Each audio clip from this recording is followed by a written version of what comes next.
مشرق وسطیٰ کے ممالک پاکستان میں 70 ارب ڈالر، جی ہاں صحیح سنا آپ نے، تقریباً 70 ارب ڈالر کی سرمایہ کاری کرنے جا رہے ہیں۔ یہ دعویٰ پاکستانی حکام کی جانب سے پچھلے کچھ دنوں سے کیا جا رہا ہے اور اس کو عملی جامہ پہنانے کے لیے اسپیشل انویسٹمنٹ فیسیلیٹیشن کونسل یعنی SIFC کی بنیاد رکھی گئی ہے، جس کا مقصد پاکستانی فوج اور دیگر اداروں کے تعاون سے ملک میں سرمایہ کاری کے لیے ون ونڈو آپریشن شروع کرنا ہے، تاکہ بیرونی سرمایہ کار بالخصوص مشرق وسطیٰ کے ممالک سعودی عرب، UAE، قطر کے لیے اربوں ڈالر کی سرمایہ کاری کی راہ ہموار کی جا سکے۔ حکومت کا یہ دعویٰ بھی ہے کہ اگلے کچھ ہی عرصے میں یہ اربوں ڈالر کی سرمایہ کاری پاکستان میں مائنز اینڈ منرلز، IT، زراعت اور توانائی کے منصوبوں میں آئے گی، مگر کچھ معاشی ماہرین کی رائے اس کے برعکس ہے اور وہ پاکستان میں اتنی بڑی سرمایہ کاری کے دعووں کو صحیح نہیں سمجھتے۔ ڈیٹا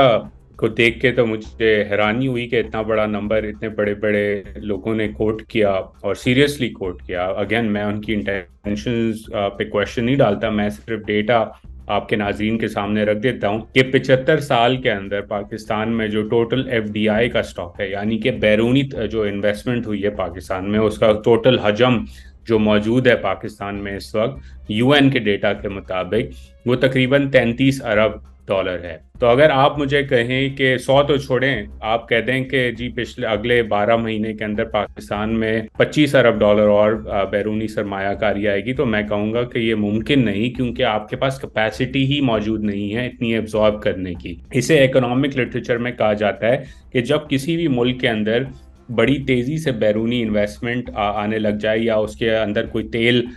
کی ڈسکوری ہو جائے یا کوئی بڑی ریسورس کی ڈسکوری ہو جائے، تو اسے کہتے ہیں ڈچ ڈیزیز پرابلم کریٹ ہو جاتا ہے۔ ڈچ ڈیزیز پرابلم کیا ہوتا ہے کہ جب اس طرح آپ کے پاس اچانک سے بہت زیادہ ویلتھ آنے لگ جائے یا انکم آنے لگ جائے، تو آپ کی معیشت جو ہے وہ ڈسٹورٹ ہو جاتی ہے، کیونکہ اس کے پاس کیپیسٹی نہیں ہے اتنا سارا پیسہ اپنے اندر انٹرنلائز کرنے کی۔ تو پاکستان میں اس وقت کیونکہ ٹوٹل سٹاک ہے 33 ارب ڈالر UN کے مطابق، اسٹیٹ بینک کہتا ہے میرے خیال میں کوئی 25-30 سالوں کے اندر اسی طرح کا ان کا کوئی فگر ہے، میرے دماغ سے اس وقت ایگزیکٹ نمبر یاد نہیں آ رہا مجھے۔ تو جب پورے اتنے لمبے عرصے میں آپ کے پاس اتنی انویسٹمنٹ نہیں آئی، تو آپ کیسے کہہ سکتے ہیں کہ ایک سال میں آپ اتنی انویسٹمنٹ ریئلائز کر دیں گے؟ نمبر 1۔ نمبر 2 کہ جب کسی بھی ملک کے اندر FDI آتی ہے تو وہ FDI لگتی ہے فار ایگزامپل کارخانوں کے لیے آپ کو کیا چاہیے ہوتا ہے؟ آپ کو مشینری چاہیے ہوتی ہے، سوفسٹیکیٹڈ کیپٹل اکوپمنٹ چاہیے ہوتا ہے، ایٹسٹرا ایٹسٹرا۔ یہ ساری وہ چیزیں ہیں جو پہلے تو آپ اگر کارخانہ بنائیں گے تو ٹھیک ہے، سیمنٹ اور سٹیل اور تھوڑا بہت کنسٹرکشن کا مال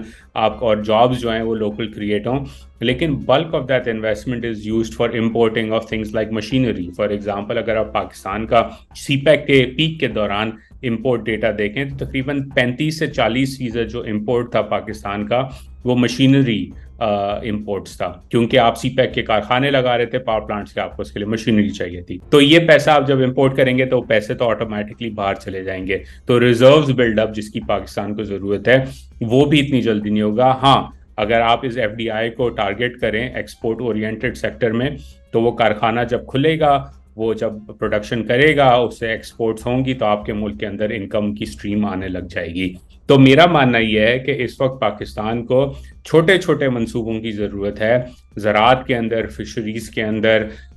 فوڈ پروسیسنگ کے اندر، جس سے پاکستان کی پروڈکٹیو کیپیسٹی بڑھے، اس کے لوگوں کو نوکریاں ملیں، اور وہ والی نوکریاں ہوں جن سے پاکستان ایکسپورٹ کا جو ہے ریونیو حاصل کر سکے، اس سے ریزروز بڑھیں گے۔ جب وہ پروڈکٹیو کیپیسٹی بڑھے گی، آپ کے ملک کے اندر ٹیکنالوجی ٹرانسفر ہوگا، آپ کے ملک کے اندر بیٹر مینجمنٹ سکلز آئیں گی، آپ کے ملک کے اندر پروڈکٹیوٹی بڑھے گی، تو آہستہ آہستہ آپ کی کیپیسٹی جو ہے ایڈیشنل انویسٹمنٹ لانے کی وہ بڑھتی چلی جائے گی۔ اس کا ایک سب سے زبردست کیس اسٹڈی پچھلے 30 سالوں کے اندر یا 25 سالوں کے اندر چین کے بعد ویتنام ہے ہمارے سامنے۔ تو ہمیں تھوڑا سیریسلی ان چیزوں کو دیکھنا چاہیے۔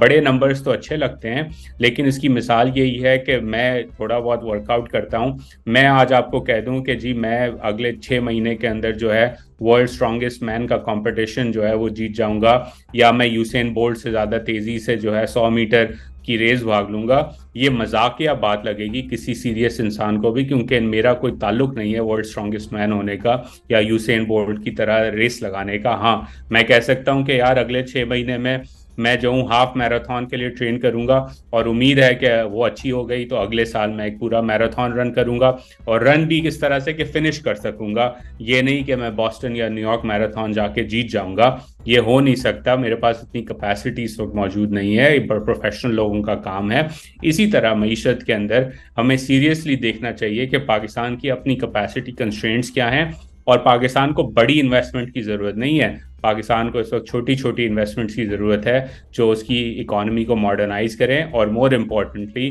ایکسپورٹ اورینٹڈ جابس کریٹ کریں پاکستان کے اندر. مزید نیوز اپ ڈیٹس اور ڈیجیٹل سٹوریز کے لیے سبسکرائب کریں ڈان نیوز پاکستان.